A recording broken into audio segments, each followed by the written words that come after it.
നഷ്ടസ്മൃതിയായി തീർന്ന തൃക്കണാമതിലകത്തിൻ്റെ തിരുശേഷിപ്പുകളായി ഒട്ടേറെ കാര്യങ്ങൾ ഈ പ്രദേശത്തുണ്ട്.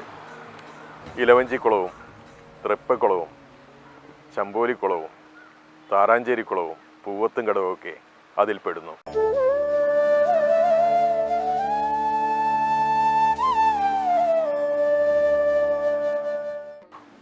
തൃക്കണാമതിലകത്തിൻ്റെ ചരിത്രത്തിലേക്ക് യാത്ര ചെയ്യുന്നതിന് മുമ്പ് ക്ഷേത്രവുമായി ബന്ധപ്പെട്ട ഇത്തരം കാര്യങ്ങളെക്കുറിച്ച് നമുക്കൊന്ന് പരിചയപ്പെടാം.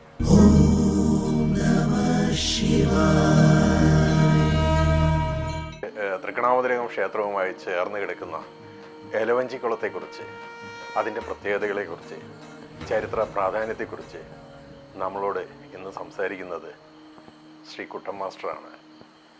അദ്ദേഹം ലൈബ്രറിയനായിരുന്നു. ഇപ്പോഴും ലൈബ്രറിയനായിട്ട് അദ്ദേഹം വർക്ക് ചെയ്തുകൊണ്ടിരിക്കുന്നു യൂണിവേഴ്സൽ എഞ്ചിനീയറിംഗ് കോളേജിൽ.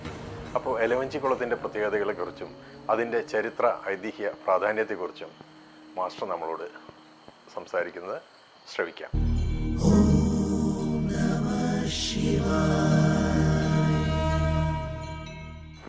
എലവഞ്ചിക്കുളത്തെക്കുറിച്ച് ഒരുപാട് കഥകളുണ്ട്. വളരെയേറെ ചരിത്ര പ്രാധാന്യമുള്ള ഒരു കുളമാണ് എലവഞ്ചിക്കുളം. പുരാതന കാലത്ത് വളരെ വർഷങ്ങൾക്ക് മുമ്പ് ജൈന ബുദ്ധ പാരമ്പര്യവും പിന്നീട് ഹൈന്ദവ പാരമ്പര്യവും ഇതിന് അവകാശപ്പെടാനുണ്ട്. ഏറ്റവും പുരാതന കാലത്ത് ജൈന ആശ്രമം ഉണ്ടായ സ്ഥലത്ത് പിന്നീട് ഒരു ശിവക്ഷേത്രം ഉണ്ടാവുകയും ആ ശിവക്ഷേത്രത്തിൻ്റെ കുളമായി എലവഞ്ചിക്കുളം പരിണമിക്കുകയാണ് ഉണ്ടായത്. ഈ കുളത്തിൻ്റെ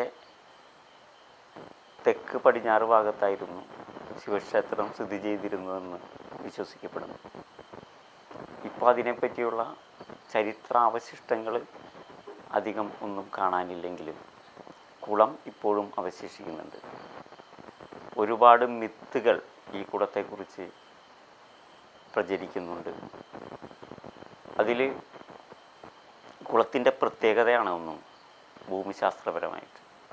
കുളത്തിൽ 4 കിണറുകളുണ്ടെന്നും ആ കിണറുകൾ നെല്ലിപ്പലകയിട്ട് മൂടിയതാണെന്നും വിശ്വസിക്കപ്പെടുന്നു. കുളത്തിൻ്റെ തെക്ക് പടിഞ്ഞാറ് ഭാഗത്ത് വലിയ ഒരു തുരങ്കമുണ്ടെന്നും ആ തുരങ്കത്തിലൂടെ കൊടുങ്ങല്ലൂരിനടുത്ത് തിരുവഞ്ചിക്കുളത്തിലേക്ക് ആ തുരങ്കം പോകുന്നുണ്ടെന്നും വിശ്വസിക്കപ്പെടുന്നു. അതിൻ്റെ ആ ഭാഗത്ത് ഏതായാലും കുളം വറ്റിക്കുമ്പോൾ തെക്ക് പടിഞ്ഞാറ് ഭാഗത്ത് വലിയ നീരൊഴുക്ക് കാണപ്പെടുന്നുണ്ട്. അത്രയ്ക്കും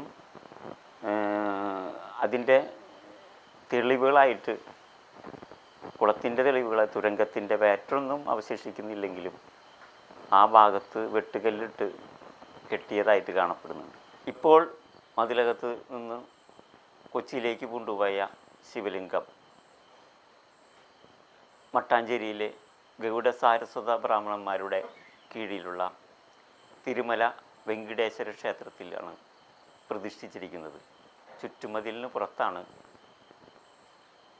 ഭൂമിയിലേക്ക് 3/4 ഭാഗവും കുഴിച്ചിട്ട നിലയിൽ അത് പ്രതിഷ്ഠിച്ചിരിക്കുന്നത്.